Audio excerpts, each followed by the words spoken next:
కొన్ని సంతోషాలు తాత్కాలికంగా ఉండి మనుషులను ఇబ్బంది పెట్టే సంతోషాలు కూడా ఉన్నాయి.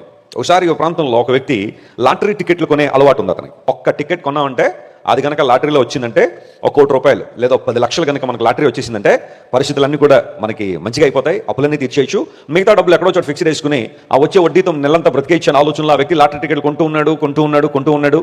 ఆఖరికి ఒక రోజున మీకు లాటరీ వచ్చిందనే మెసేజ్ వచ్చింది అతనికి. రాగానే ఎగిరి గంతేశాడు, అబ్బా ఇల్లంతా కలదిరిగేశాడు, పిల్లలందరికీ ఫోన్లు చేశాడు, మన బతుకు మారిపోయింది, మన జీవితం మారిపోయింది, అందరూ వచ్చాడు అన్నాడు. ఆ ఆనందాన్ని హ్యాండిల్ చేయలేక కాసేపటికి గుండె ఆగిపోయి చచ్చిపోయాడు. మరలా మెసేజ్ ఇస్తుంటే, సారీ మీ నెంబర్ కాదు ఇంకొకరికి వచ్చింది, మేము రాంగ్గా నెంబర్ పంపించామన్నాడు వాళ్ళు. కొన్ని వార్తలు మనిషికి దుఃఖాన్ని తీసుకొస్తాయి, లేదా సంతోషం ఇచ్చినట్టుగా కనబడతాయి, కానీ ఆ వెంటనే మరలా అవే మాటలు మనిషికి దుఃఖాన్ని తీసుకొస్తాయేమో. కానీ దేవుని బిడ్డలారా, మీరు పూర్ణ హృదయంతో సంతోషించండి. లోక సంబంధ విషయాలు ఇచ్చే ఆనందం కాదు, ప్రభు సన్నిధిలో ఉండే ఆనందం. ఎందుకు అని ఆలోచన చేస్తే మొట్టమొదటి మాట, యెహోవా మీకు విధించిన శిక్షను ఆయన ఏం చేశాడు? ఆయన కొట్టివేశాడు.